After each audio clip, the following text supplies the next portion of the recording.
It comes as no surprise to anyone that live-action anime adaptations have been, to put it generously, not very good. A lot of them stray so much from the source material that they come off as unfaithful, and other times they just come off as really bad films.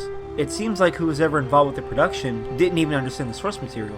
But what if I told you there was an adaptation that would break that curse? An adaptation that, while having changes, were warranted. I am of course talking about the Fist of the North Star live-action film from 1995. I'm a huge fan of Fist of the North Star, and oh wait, never mind, I'm talking about One Piece or something. Yeah, let's just do that. Although I've seen a decent bit of One Piece, I wouldn't say I'm as big as a fan of it as I am of series like JoJo's Bizarre Adventure or Hunter x Hunter. I have a basic understanding of it, and with seeing 71 episodes of the show so far, it helps that I understood most of the material that the Netflix series was covering. The One Piece series from Netflix covers the Romance Dawn arc up until the Arlong Park arc. It's after the episode that adapts Arlong Park that the crew heads into the Grand Line. And with 8 episodes, they certainly do cover a lot of material. But how the show's formatted, they were able to condense each episode into its own kind of arc. I think this helps and hurts the show in some ways. For instance, in the first episode, it begins with Kobe, who's being forced to work under Alvida, finds Luffy hiding in a barrel. From then on, Luffy gets entangled with Alvida's crew, a fight ensues, all that stuff. And while the manga and anime have plenty of time to cover this, the live-action series kind of doesn't. I'm not saying that it's rushed, I just don't think there's enough build-up. I remember watching the first episode with Luffy facing off against Alvida, and I assumed that the fight was going to last longer, kind of like how it did in the anime and manga, but it stopped. And that's when I realized that this series wasn't going to be a one-to-one adaptation. There are going to be some exclusions, and there are going to be arrangements of sorts to fit in an allotted time slot. And I'm okay with that. It's not really something that I dislike about the series, because I understand that in order to meet the runtime of around 40-50 minutes, they're going to have to take out some content. I think it kind of hinders on the build-up that some of these arcs require. And I think this was apparent especially with the arc concerning Buggy and his crew. Instead of being introduced with attacking a town, Buggy is instead shown inside of a circus holding the townspeople captive. It's not until Nami escapes the circus that she realizes that their town was attacked by Buggy. I know they couldn't have done as much build-up as the anime and manga did, but they could have set it up a little better. Maybe the Straw Hats could have entered the town and noticed that it was destroyed, and then noticed Buggy's circus. It would kind of raise more questions, and it'd give us a kind of build-up. I think the scene just comes and goes really quickly. There's not much anticipation to it. And this doesn't stop at the story. It's also evident with characters. For instance, Moji, who had a really big part in the manga, is just reduced to a cameo. And I get why they did, it's because they didn't have enough time to include him in his arc. But I just wish they could have done it, because I like him as a character a lot.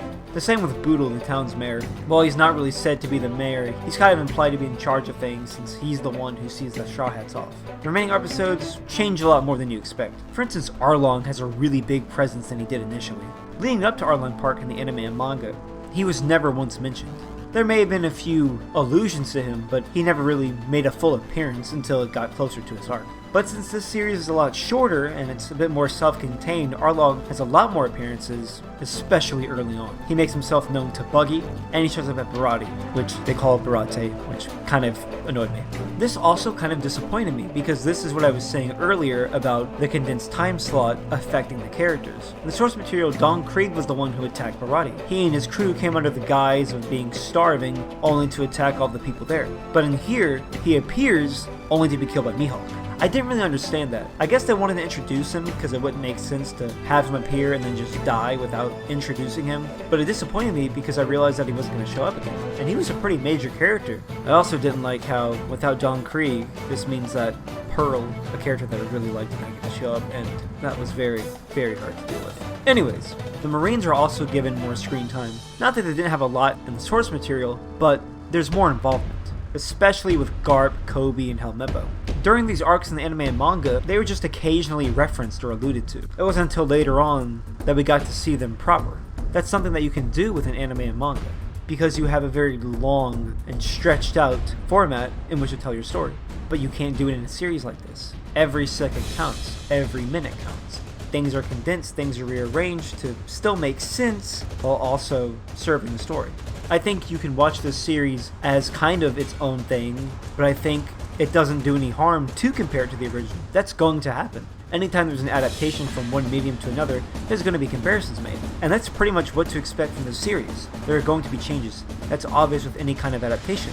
But I don't think every change is necessarily bad or unnecessary. In fact, I think sometimes they're welcome. But more often than not, these changes are made to service the runtime of the show. Because trust me, if these were going to be one-to-one adaptations of the anime and manga to live action, each episode would be like 3 or 4 hours long, and that would be hard to sit through. Now, quickly, I want to give you all what I liked and what I didn't like. So first off, what I liked.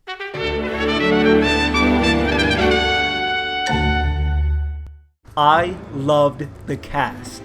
I think everyone was perfectly cast. No one was miscast at all. From the main character Luffy to Kobe to fucking Bogart. I think everyone looked the part, and more importantly, everyone acted the part.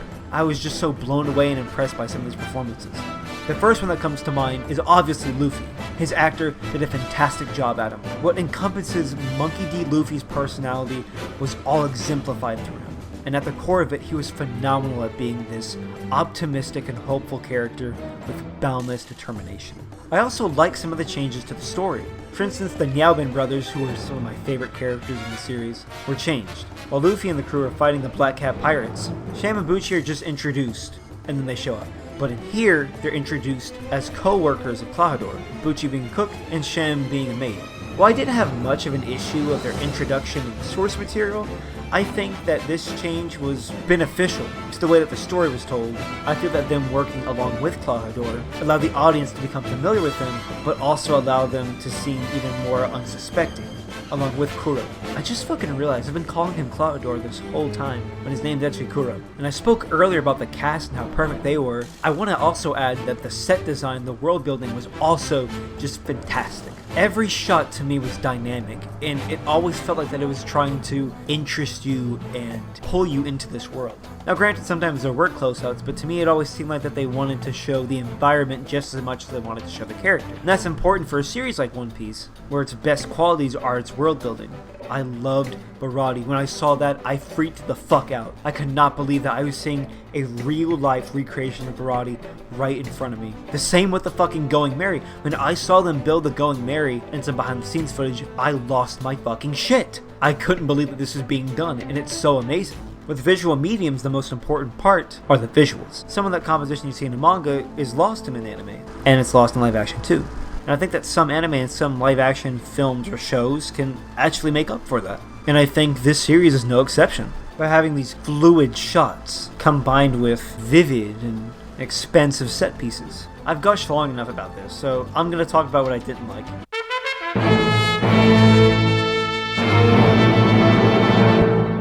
However, one thing that bothered me, some of the writing with the characters. While I could excuse some of it because it was fixed later on, I just didn't really understand it at times. Zoro to me kind of seemed too serious, for lack of a better term, edgy. He didn't seem interested in really letting himself loose or laughing or anything like he would have done in the early episodes of One Piece. He just constantly seemed angered or annoyed by everything, which again is an aspect of his character, but it's not all he is. There's more to him than just that. And I think if that were improved upon earlier on, I would have had a better initial experience with this live action series. And back to another point I said earlier, I didn't really like how the build up to certain scenes was diminished. I don't want this to seem as, oh, this is bad because everything's short. I understand that this is just a consequence of adapting a huge batch of chapters into one episode of a series. And while I don't think the build-up was necessarily terrible, it was just shortened. It wasn't as strong as it could have been. And while I understand why they did it, I know I keep repeating myself, I just wish that there was a better way to go about this. So that goes for pretty much everything I liked and didn't like about this series. There's a lot more that I liked than I didn't, but a lot of things I didn't like were either fixed later on, or were just something that can't be helped when it comes to adaptations like this. Did the live-action One Piece series break the curse? And I don't really know. I don't think there's a clear answer to that. But I think that this is a start, because for years we have gotten terrible adaptations that are so misguided and confused that you can't even call it an adaptation at that point. It's like its own fucking thing. I think that this series is going to open up a lot more possibilities for the future. People are going to see how successful these are, realize what makes them successful, and hopefully continues to make enjoyable live-action adaptations. And then maybe one day, the curse can be broken. with all that out of the way, I'll see you on the next video. Bye.